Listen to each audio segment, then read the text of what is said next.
Oke, bismillahirrahmanirrahim. Assalamualaikum warahmatullahi wabarakatuh. Selamat siang siswa-siswi sekalian. Pada pertemuan kali ini, kita akan membahas materi yakni pemanfaatan sumber daya alam dengan prinsip-prinsip pembangunan berkelanjutan. Pemanfaatan sumber daya alam bagaikan dua sisi mata uang yang berbeda. Di satu pihak dapat memberikan manfaat dan di pihak yang lain juga dapat memberikan dampak yang buruk bagi kehidupan manusia, termasuk juga makhluk hidup lainnya. Pemanfaatan sumber daya alam yang berlebihan dapat menimbulkan kerusakan lahan, hutan, sumber air, dan kondisi udara serta komponen-komponen lingkungan lainnya. Oleh karena itu, harus diupayakan agar manfaat yang dapat diperoleh yang sebesar-besarnya, tetapi dampak buruknya dapat ditekan sekecil-kecilnya. Pemanfaatan sumber daya alam harus dilakukan secara arif dan bijaksana serta berkesinambungan. Mengapa? Yang mana artinya tidak hanya mementingkan generasi saat ini, tetapi juga untuk kepentingan generasi yang akan datang. Di sini berarti dalam pemanfaatan sumber daya alam itu harus tidak egois yang hanya memikirkan di generasi sekarang, tapi juga memikirkan di generasi yang akan datang. Sehingga di generasi yang akan datang dapat juga menikmati segala sumber daya alam yang ada pada saat ini juga. Oke, yang pertama kita akan membahas mengenai kegiatan kehutanan yang berkelanjutan. Hutan adalah kesatuan ekosistem yang berupa hamparan lahan yang berisi sumber daya alam hayati yang mana didominasi oleh pepohonan dalam persekutuan alam lingkungan yang tidak dapat dipisahkan. Ini pengertian menurut Undang-Undang Nomor 41 Tahun 1999 tentang Kehutanan. Sebagai bagian dari sumber daya alam, hutan juga berperan dalam kehidupan sosial dan lingkungan hidup.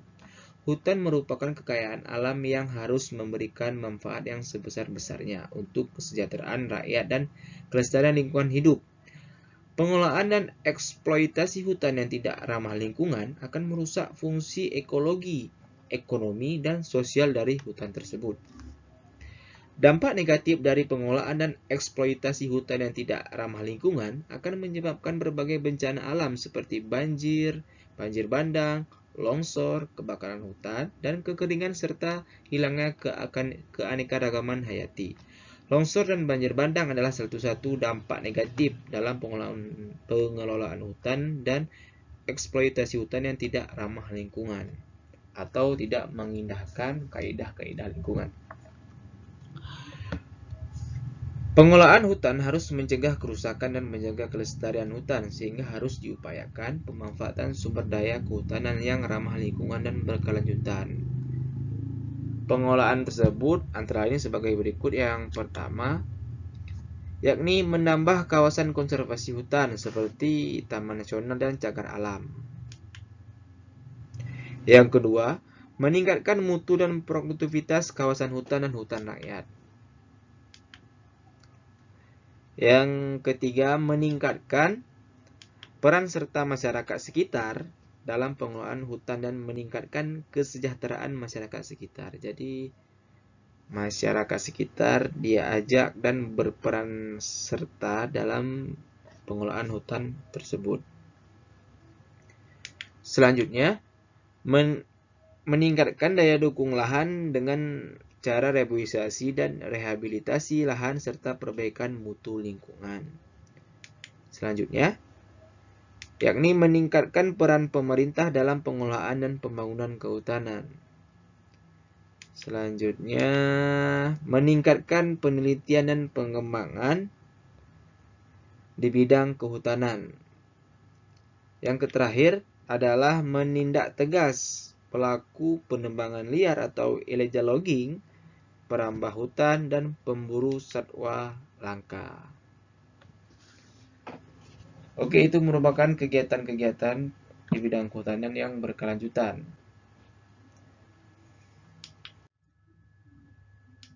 Selanjutnya, kegiatan pertambangan yang berkelanjutan.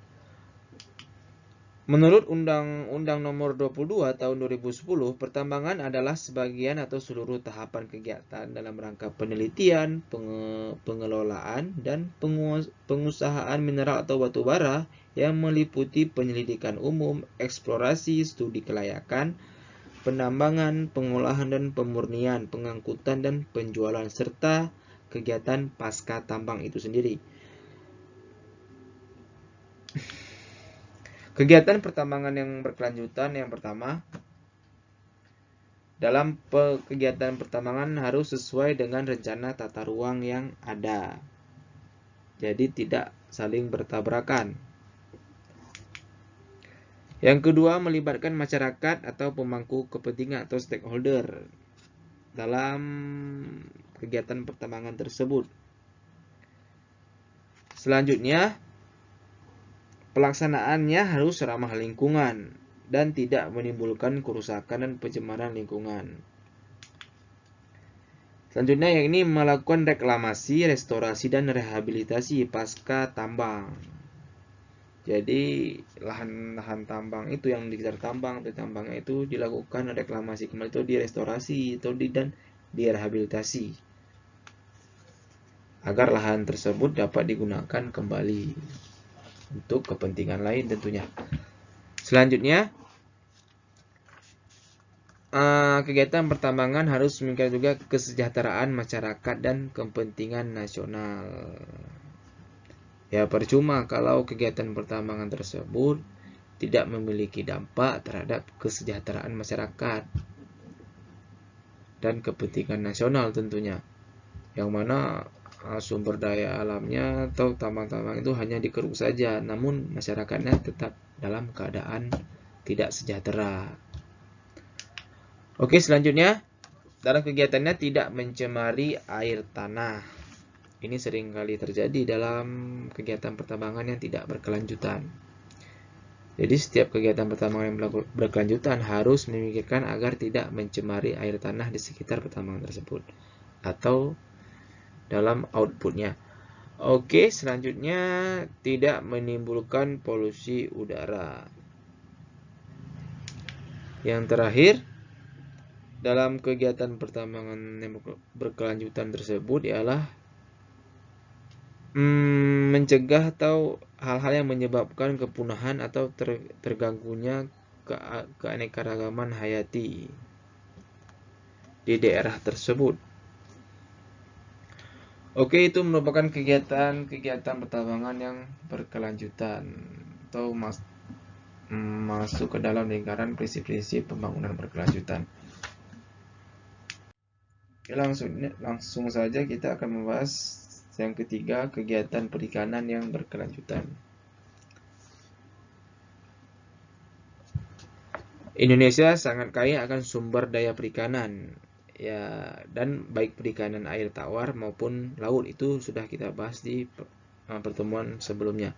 Kegiatan perikanan air tawar maupun air laut dapat berkontribusi dalam penyediaan lapangan kerja, pendapatan masyarakat, serta sumber devisa bagi negara. Dewasa ini banyak sekali sumber daya perikanan kita yang dicuri oleh oknum-oknum masyarakat yang tidak bertanggung jawab, yang dari luar negeri, yang mana mereka melakukan penangkapan ikan yang tidak berizin atau ilegal dan menggunakan alat-alat tangkap yang tidak ramah lingkungan, sehingga sudah sumber daya perikanan yang diambil, namun juga membuat pengrusakan di ekosistem laut tersebut. Sumber daya perikanan termasuk sumber daya alam yang dapat diperbarui, tetapi bukan berarti penggunaan dapat dilakukan secara berlebihan karena dapat merusak dan mengakibatkan kepunahan. Kerusakan sumber daya perikanan juga dapat disebabkan oleh beberapa hal seperti pembuangan limbah industri dan penebangan hutan mangrove atau pohon bakau. Kegiatan penangkapan ikan tidak terkendali akan memberikan dampak negatif terhadap ekosistem perairan tersebut. Oleh sebab itu, kegiatan penangkapan ikan harus dilakukan secara terkontrol dan selektif dengan menggunakan peralatan tangkap yang ramah lingkungan. Perlu upaya dalam mengembangkan perikanan agar tetap lestari, yaitu dengan cara penangkapan ikan yang tidak merusak habitatnya dan tidak membunuh anak-anak ikan. Jadi yang diambil ikan-ikan dewasa saja. Misalnya dengan tidak menangkap ikan yang masih kecil dan masih produktif bertelur, agar yang kecil menjadi besar dan telur-telur tersebut berkembang menjadi ikan sehingga dapat berkembang biak. Kemudian, jangan merusak terumbu karang dengan cara apapun. Alat tangkap ikan yang ramah lingkungan yaitu berbagai macam pancing dan jaring insang. Ini berikut upaya pemanfaatan sumber daya perikanan yang berkelanjutan. Yang pertama, mengatur jumlah jenis dan ukuran ikan yang boleh ditangkap ataupun tidak. Kemudian mengatur penutupan daerah, jalur atau waktu atau musim penangkapan ikan jika sedang berlangsung daur hidup ikan. Jadi waktu ikan lagi berkembang biak. Selanjutnya, mencegah dari pencemaran dan kerusakan serta membuat peraturan dan sanksi bagi yang merusak sumber daya perikanan dan lingkungan perairan. Mungkin sekarang ada kapal-kapal yang illegal fishing itu ditenggelamkan. Oke, selanjutnya meningkatkan produktivitas perairan dengan penambahan jenis ikan. Jadi ditambah jenis-jenis ikan di suatu wilayah itu dengan jenis-jenis ikan yang baru atau yang lain yang ada di daerah lain. Selanjutnya, budidaya ikan tidak hanya terbatas di kolam-kolam dan tambak, tetapi dikembangkan pula seperti di sungai, danau, laut, sehingga produktivitas meningkat, yang mana berdampak pada kesejahteraan masyarakat sendiri. Selain itu, membuat peraturan untuk mencegah pencemaran pada badan-badan air tersebut. Jadi, dibuat satu peraturan agar masyarakat yang membudidaya itu mematuhi segala peraturan-peraturan yang ada agar tidak terjadi pencemaran. Selanjutnya, tidak menggunakan bahan peledak, bahan beracun, dan aliran listrik yang dapat mematikan semua ikan, tetapi dapat mengakibatkan kerusakan pada lingkungan dan merugikan nelayan dalam jangka yang panjang. Jadi penggunaan bahan peledak ini dapat merugikan bukan dalam waktu yang pendek, cuma dalam waktu jangka panjang, karena bisa merusak ekosistem ikan tersebut. Karena kalau kita menggunakan bom hitam, bahan peledak, itu dapat merusak terumbu karang dan juga mungkin dapat mengakibatkan pencemaran. Oke, selanjutnya melakukan pengawasan dan pengendalian. Melakukan pengawasan dan pengendalian di sini yakni terhadap jumlah kapal perikanan, alat yang digunakan dalam penangkapan ikan dan hasil tangkapan. Kemudian menindak tegas pelaku pencurian ikan atau illegal fishing dari negara lain. Ini sudah dilakukan oleh pemerintah Indonesia. Yang terakhir, menetapkan kawasan konservasi laut seperti taman laut dan cagar alam laut yang bertujuan untuk melindungi ikan dari penangkapan yang berlebihan, seperti Taman Nasional Teluk Cendrawasih dan Taman Nasional Laut Takabonerate. Oke, itu merupakan kegiatan perikanan yang berkelanjutan. Selanjutnya yakni kegiatan pariwisata yang berkelanjutan. Salah satu bidang jasa yang perlu dikembangkan secara arif dan bijaksana adalah kegiatan pariwisata. Pada kegiatan pariwisata dikenal juga istilah pariwisata yang berkelanjutan. Yang dimaksud dengan pariwisata berkelanjutan adalah pariwisata yang mempunyai tujuan konservasi dan partisipasi masyarakat lokal. Salah satu bentuk rasa syukur kita atas anugerah dan keindahan yang telah Allah berikan, yaitu dengan tidak mencemari lingkungan seperti membuang sampah pada tempatnya. Dengan begitu kita sudah ikut serta berpartisipasi dalam mengembangkan kegiatan pariwisata yang berkelanjutan. Cukup simpel kan? Berikut ini kegiatan pariwisata yang berkelanjutan. Yang pertama, partisipasi masyarakat, yang mana dalam kegiatannya harus melibatkan masyarakat setempat.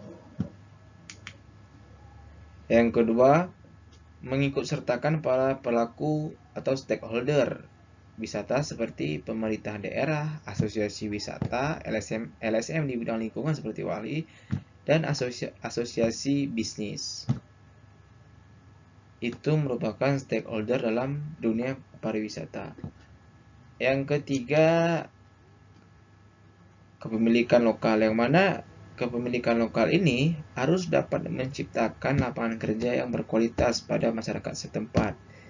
Jadi dari keberadaan pariwisata ini harusnya dapat menciptakan lapangan kerja bagi masyarakat yang ada di sekitar daerah wisata tersebut. Yang keempat, menggunakan sumber daya yang berkelanjutan, yaitu menghindari penggunaan sumber daya yang tidak diperbarui secara berlebihan, seperti pemanfaatan sumber daya air. Selanjutnya itu harus mempertimbangkan daya dukung fisik, sosial, dan budaya di daerah pariwisata tersebut. Selanjutnya harus juga dilakukan monitoring atau evaluasi mengenai dampak pariwisata. Jadi harus dikaji atau dievaluasi lagi. Jadi dari adanya wisata tersebut, apa dampak-dampak yang ditimbulkan bagi lingkungan mungkin. Selanjutnya harus dilakukan program pendidikan dan pelatihan pada masyarakat sekitar, antara lain mengenai pariwisata berkelanjutan, manajemen perhotelan, dan keterampilan bisnis. Jadi masyarakat di sekitar itu diberikan pelatihan mengenai pariwisata yang berkelanjutan yang kayak mana, manajemen perhotelan, kan otomatis nanti ada tamu-tamu yang datang, dan keterampilan dalam berbisnis. Yang terakhir, harus dilakukan promosi mengenai karakteristik bentang alam dan ciri khas masyarakat setempat.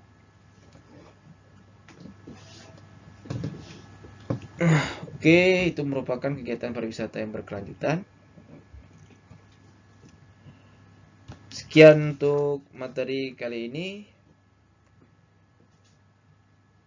Wassalamualaikum warahmatullahi wabarakatuh.